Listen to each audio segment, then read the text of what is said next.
What is going on, football fans? Welcome back to the channel. If you're new to this channel, be sure to subscribe and also hit the thumbs up down below on this video. All right, another wild and crazy week of college football has come and gone, and I'm just going to give you guys a little spoiler alert. My bracket has been turned upside down after this wild and crazy week. We had several teams go down, and this bracket is going to look different. I'm just going to leave it at that. So, and as you guys know, the first official rankings will come out this week. It'll come out on Tuesday. I'm going to give what I think, what I believe the college football bracket should look like after week 10. So we'll first start here. My teams that are the first four out, I have Iowa State, Alabama, SMU, and LSU. So Iowa State, they had their first loss of the season. It was a close loss at home to Texas Tech. And so Alabama and LSU, they both had byes this week. Now, these two teams, they actually play each other this upcoming Saturday. And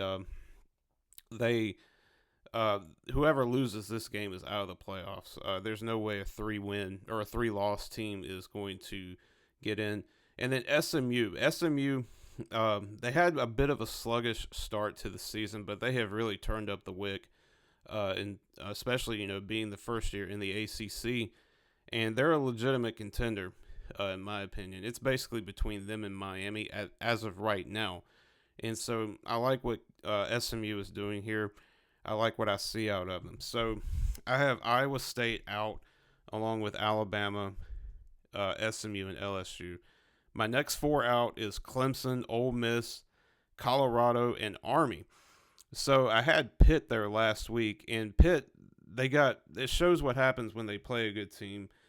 Pitt, they had a big loss to SMU, and they don't really have that many opportunities to get a quality win.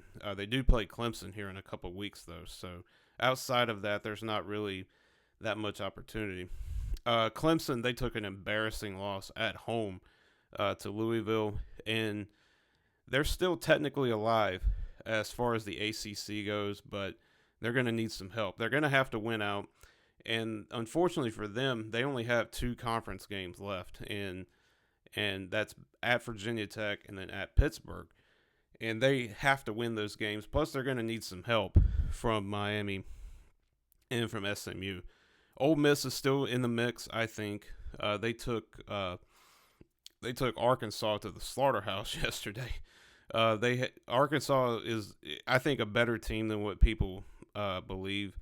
But they just had some tough losses. But Ole Miss, I think, is very much in the mix, and then Colorado. I'll eat my crow, guys. I'm sure there's Colorado fans that's watching this, and clearly I was wrong about them. And Colorado still could win the Big 12. I'll give Dion and that whole team credit. Shedeur Sanders, he's a really good quarterback. Travis Hunter, who I think is the best player in the country right now, should be the front runner for the Heisman. And then, so, yeah, I was wrong about Colorado. So, yeah. And then Army, they just continue to roll. The boys from West Point had another big win. And it was a rivalry game versus Air Force. But unfortunately for Army, though, they got to play Notre Dame here pretty soon. And I just don't know. Plus, you still have the Army-Navy game. I think Army, they're going to need some help. They have to win out. They could still win the AAC. Keep in mind, they're in the AAC this year. And they're going to need some help from Boise State. In other words, Boise State's going to have to lose one game. So we'll see what happens. So I have Clemson. My first four out is Iowa State, Alabama, SMU, and LSU. And then my next four out is Clemson, Ole Miss, Colorado, and Army.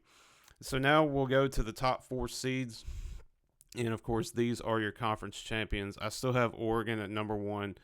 I still have Georgia at number 2, although Georgia, they struggled against Florida yesterday.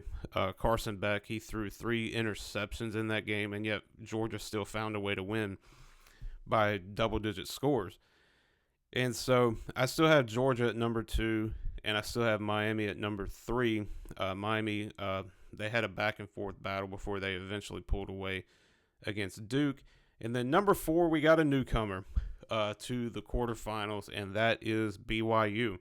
So BYU didn't play this week, but Iowa State, they did lose their first game of the season, and BYU is still undefeated.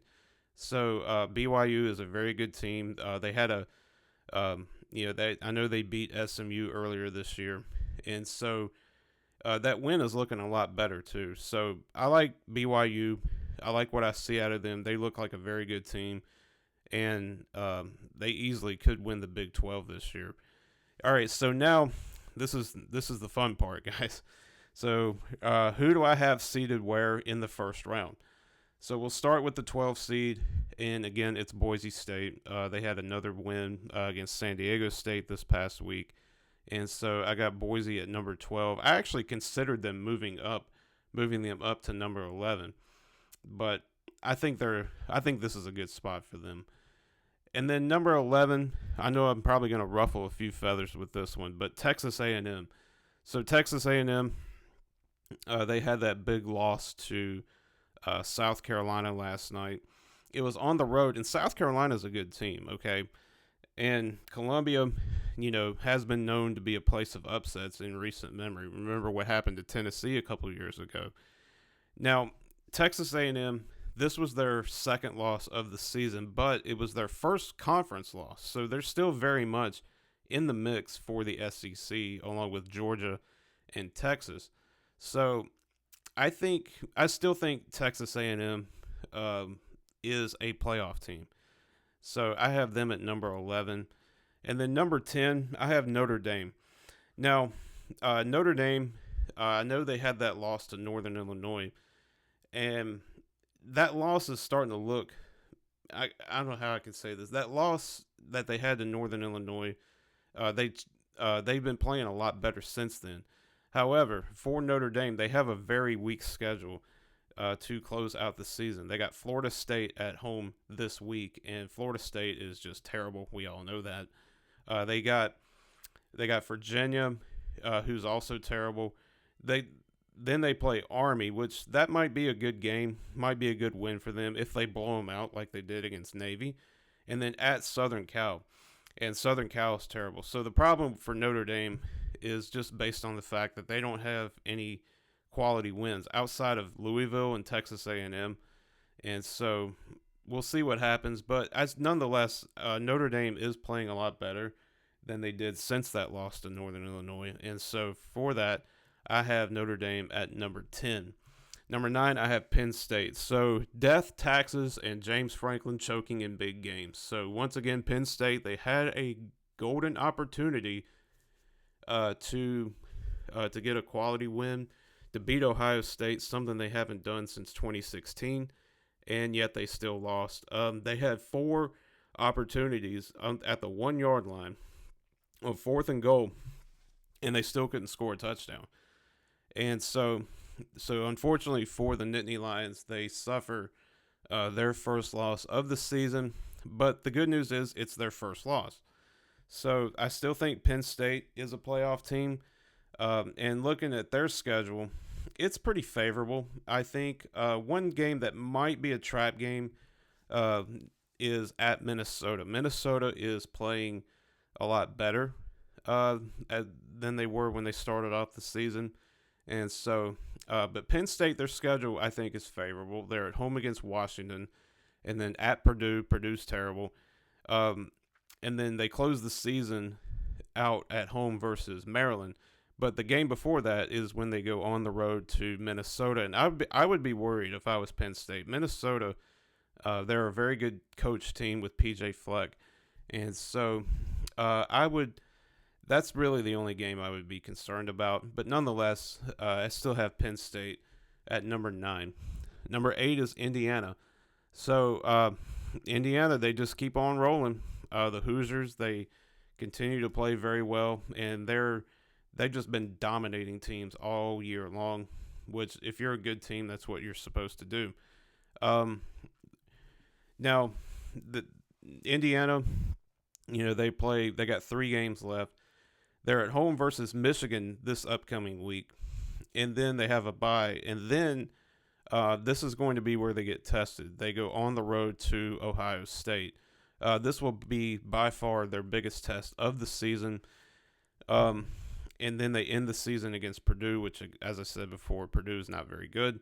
So that game versus Ohio State is going to be very interesting, to say the least. And, of course, that's going to have Big Ten title aspirations as well. So keep that in mind. But I have Indiana at number 8. Number 7, I have Tennessee. Tennessee, they had a close game for a while versus Kentucky last night. Yeah, but they pulled away late, won by 10 points. So as far as Tennessee goes, their remaining schedule, let me pull that up real quick. Tennessee, I think, is in good shape. They still have some concerns with them, but nonetheless, I still think they're a playoff team. They still have that showdown with Georgia coming up here in a few weeks, and it's on the road also. And then don't forget about Vandy. They play Vanderbilt at the end of the season, and we all seen what Vandy can do. They beat Alabama earlier this year. They barely lost to Texas, so don't sleep on Tennessee to lose to Vandy. So just keep that in mind. And then number 6, I have Texas. And so Texas, I believe they were off this week. And so they're still very much in the mix for the SEC championship. And then looking at their schedule, the only real tough game that they have is at Texas A&M to close out the season. So an old rivalry being reborn. And so, yeah, but I got Texas at number 6. And then number 5 to close out the first round, I have Ohio State. So Ohio State, as I just mentioned, they had that big win on the road versus Penn State yesterday, and they just continue to own Penn State. And Ohio State, their schedule to close out the season, again, pretty favorable outside of that game versus Indiana. They got Purdue at home this week, then they're at Northwestern, and then at home versus Indiana and Michigan to close out the season. So we'll see what happens going forward. All right, y'all. So that is my college football playoff bracket after week 10. Who do you think should be in? Who do you think should be seated where? Who do you think should be out? Leave your thoughts down below, guys. And as always, thank you all so much for watching. I'll see you next time.